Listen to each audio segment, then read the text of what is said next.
Introduction.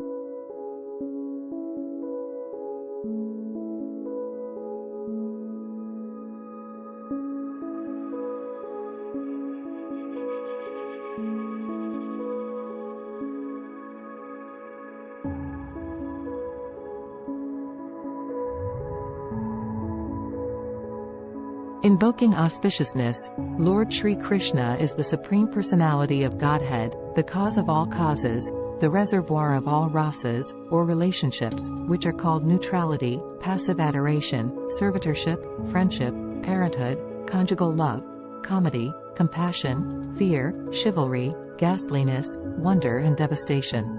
He is the supreme attractive form, and by his universal and transcendental attractive features he has captivated all the gopis, headed by Taraka, Palaka, Syama, Lalita, and, ultimately, Srimati Radharani.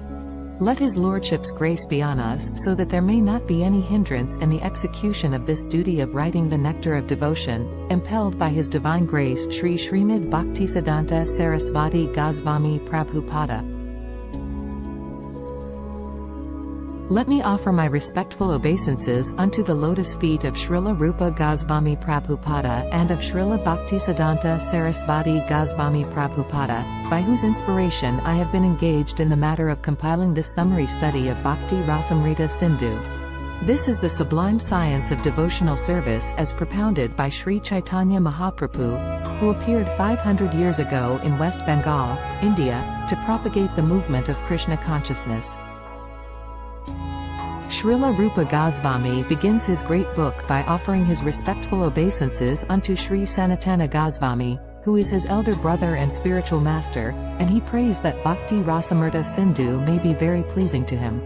He further prays that by residing in that ocean of nectar, Sri Sanatana Goswami may always feel transcendental pleasure in the service of Radha and Krishna.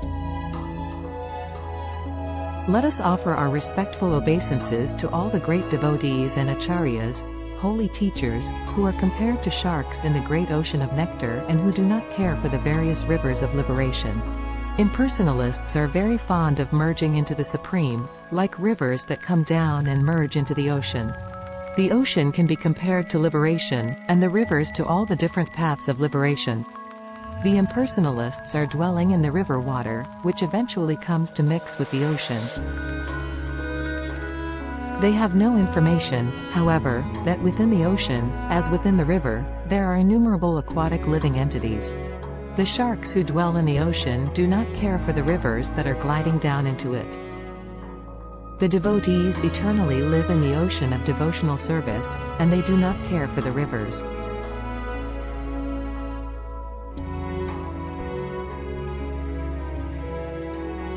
In other words, those who are pure devotees always remain in the ocean of transcendental loving service to the Lord and have no business with the other processes, which are compared to the rivers that only gradually come to the ocean. Srila Rupa Goswami prays to his spiritual master, Srila Sanatana Goswami, for the protection of Bhakti Rasamrita Sindhu, the ocean of the pure nectar of devotional service, from the argumentative logicians who unnecessarily meddle in the science of service to the Lord. He compares their arguments and logic to volcanic eruptions in the midst of the ocean.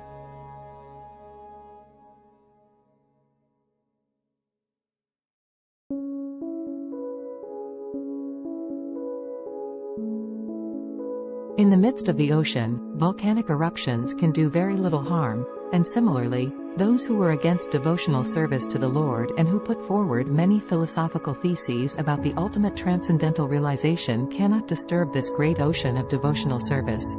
ITHE author of Bhakti Rasamrita Sindhu, Srila Rupa Goswami, very humbly submits that he is just trying to spread Krishna consciousness all over the world, although he humbly thinks himself unfit for this work. That should be the attitude of all preachers of the Krishna consciousness movement, following in the footsteps of Srila Rupa Goswami.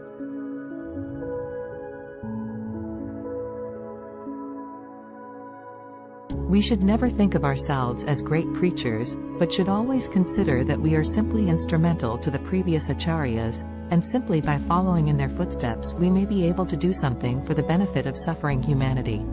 Bhakti Rasamrita Sindhu is divided into 4 parts, just as the ocean is sometimes divided into 4 parts, and there are different sections within each of these 4 divisions. Originally, in Bhakti Rasamrita Sindhu, the ocean is divided like the watery ocean into east, south, west and north, while the subsections within these different divisions are called waves. As in the ocean, there are always different waves, either on the eastern side, the southern side, the western side or the northern side. Bhakti Rasamrita Sindhu similarly has different waves. In the first part there are 4 waves, the first being a general description of devotional service. The second concerns the regulated principles for executing devotional service, and the third wave, devotional service in ecstasy. In the fourth is the ultimate goal, love of God. These will be explicitly described along with their different symptoms.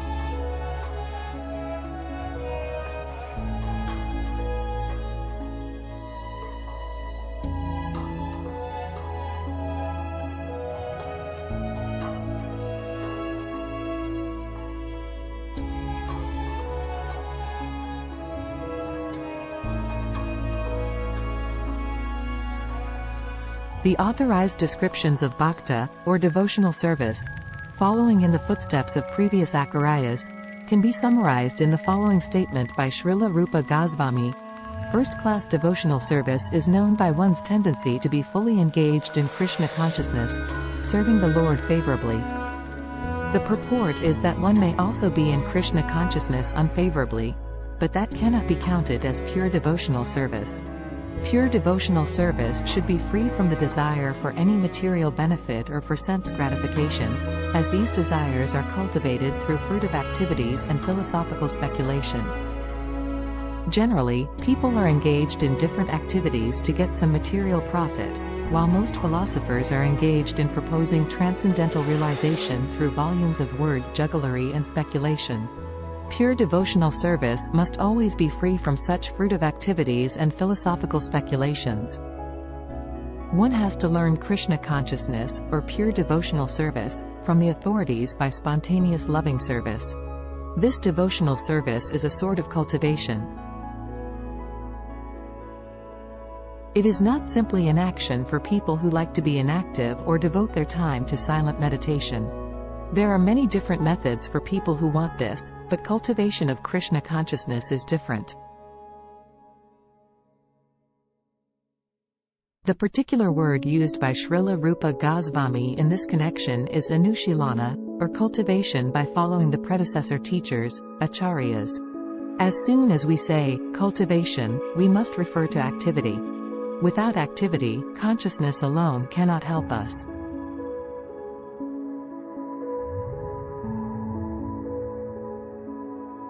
All activities may be divided into 2 classes. One class may be for achieving a certain goal, and the other may be for avoiding some unfavorable circumstance.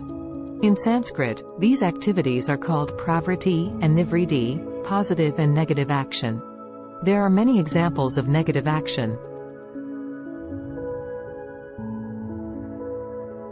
For instance, a diseased person has to be cautious and take medicine in order to avoid some unfavorable illness. Those who are cultivating spiritual life and executing devotional service are always engaged in activity. Such activity can be performed with the body or with the mind.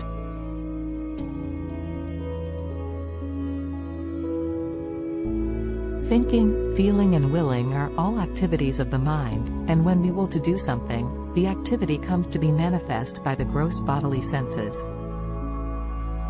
Thus, in our mental activities we should always try to think of Krishna and try to plan how to please him, following in the footsteps of the great acharyas and the personal spiritual master. There are activities of the body, activities of the mind and activities of speech. A Krishna-conscious person engages his words in preaching the glories of the Lord. This is called kirtana.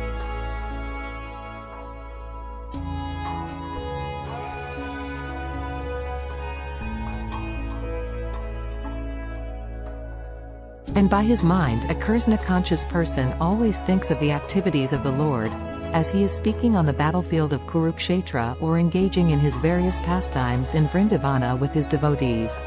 In this way one can always think of the activities and pastimes of the Lord. This is the mental culture of Krishna consciousness. Similarly, we can offer many services with our bodily activities.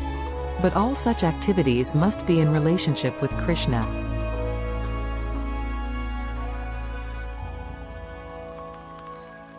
This relationship is established by connecting oneself with the bona fide spiritual master, who is the direct representative of Krishna in disciplic succession.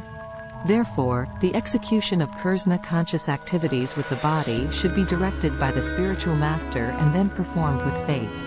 The connection with the spiritual master is called initiation.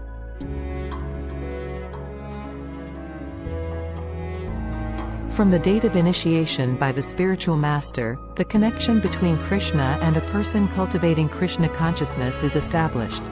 Without initiation by a bona fide spiritual master, the actual connection with Krishna consciousness is never performed.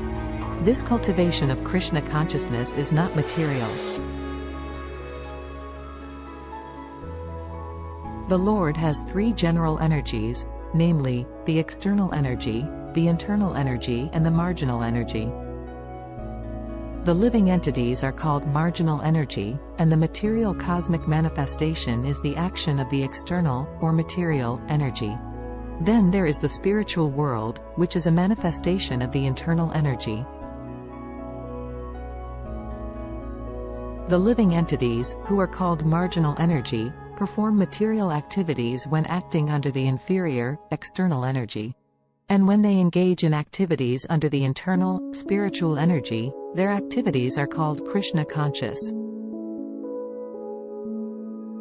This means that those who are great souls or great devotees do not act under the spell of material energy, but act instead under the protection of the spiritual energy. Any activities done in devotional service, or in Krishna consciousness, are directly under the control of spiritual energy. In other words, energy is a sort of strength, and this strength can be spiritualized by the mercy of both the bona fide spiritual master and Krishna. In the Chaitanya Charitamrita, by Krishna Dasa Kaviraja Goswami, Lord Chaitanya states that it is a fortunate person who comes in contact with a bona fide spiritual master by the grace of Krishna. One who is serious about spiritual life is given by Krishna the intelligence to come in contact with a bona fide spiritual master, and then by the grace of the spiritual master one becomes advanced in Krishna consciousness. In this way the whole jurisdiction of Krishna consciousness is directly under the spiritual energy, Krishna and the spiritual master. This has nothing to do with the material world. When we speak of Krishna, we refer to the Supreme Personality of Godhead, along with his many expansions. He is expanded by his plenary parts and parcels, his differentiated parts and parcels and his different energies. Krishna, in other words, means everything and includes everything. Generally, however, we should understand Krishna to mean Krishna and his personal expansions.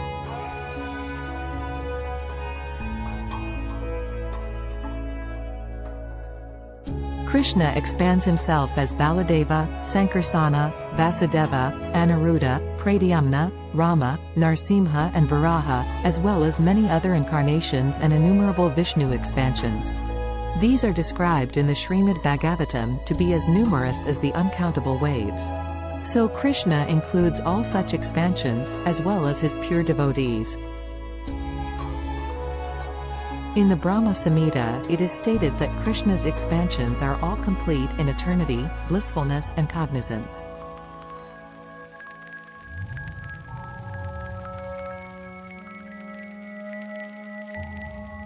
Devotional service means to prosecute Krishna-conscious activities that are favorable to the transcendental pleasure of the Supreme Lord, Krishna, and any activities that are not favorable to the transcendental favor of the Lord cannot be accepted as devotional service. For example, great demons like Ravana, Kamsa and Hiranyakashipu were always thinking of Krishna, but they were thinking of him as their enemy. This sort of thinking cannot be accepted as bhakti, or Krishna consciousness. The impersonalists sometimes misunderstand devotional service in such a way that they divide Krishna from his paraphernalia and pastimes. For example, the Bhagavad Gita is spoken on the battlefield of Kurukshetra, and the impersonalists say that although Krishna is of interest, the battlefield of Kurukshetra isn't. The devotees, however, also know that the battlefield of Kurukshetra by itself has nothing to do with their business, but in addition they know that Krishna does not mean just Krishna alone. He is always with his associates and paraphernalia.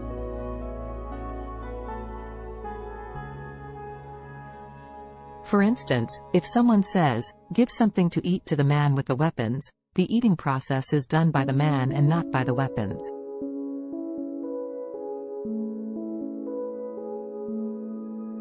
Similarly, in Krishna consciousness, a devotee may be interested in the paraphernalia and locations, such as the battlefield of Kurukshetra, that are associated with Krishna, but he is not concerned with simply any battlefield. He is concerned with Krishna, his speech, his instructions, etc. It is because Krishna is there that the battlefield is so important. This is the summary understanding of what Krishna consciousness is. Without this understanding, one is sure to misunderstand why the devotees are interested in the battlefield of Kurukshetra. One who is interested in Krishna becomes interested in his different pastimes and activities.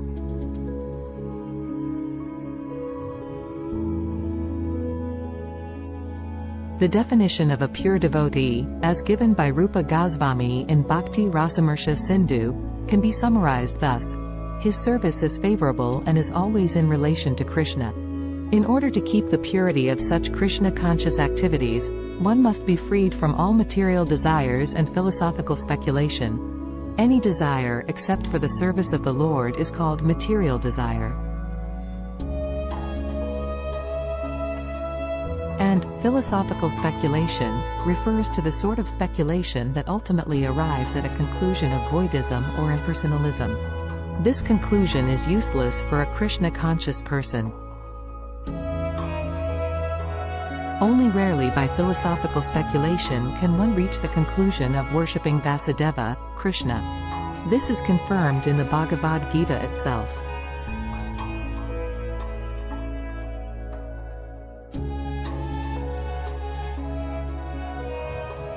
The ultimate end of philosophical speculation, then, must be Krishna, with the understanding that Krishna is everything, the cause of all causes, and that one should therefore surrender unto him. If this ultimate goal is reached, then philosophical advancement is favorable, but if the conclusion of philosophical speculation is voidism or impersonalism, that is not bhakti. Karma, or fruit of activities, are sometimes understood to be ritualistic activities. There are many persons who are very much attracted by the ritualistic activities described in the Vedas. But if one becomes attracted simply to ritualistic activities without understanding Krishna, his activities are unfavorable to Krishna consciousness. Actually, Krishna consciousness can be based simply on hearing, chanting, remembering, etc. Described in the Srimad Bhagavatam are 9 different processes, besides which everything done is unfavorable to Krishna consciousness. Thus, one should always be guarding against fall-downs. Srila Rupa Goswami has also mentioned in this definition of bhakta the word jnana karmati. This karmati, fruit of work, consists of activities that are unable to help one attain to pure devotional service. Many forms of so-called renunciation are also not favorable to Krishna-conscious devotional service.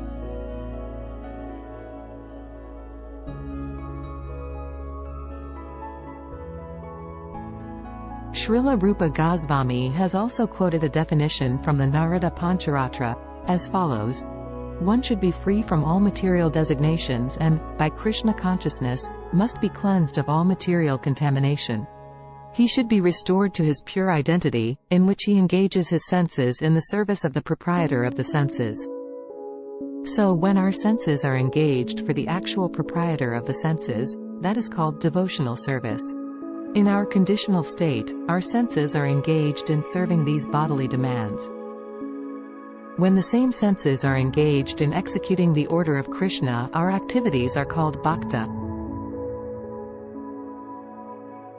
As long as one identifies himself as belonging to a certain family, a certain society or a certain person, he is said to be covered with designations.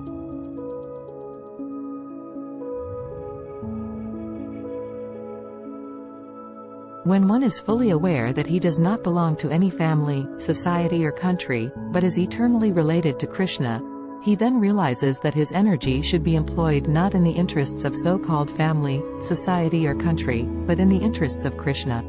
This is purity of purpose and a platform of pure devotional service in Krishna consciousness.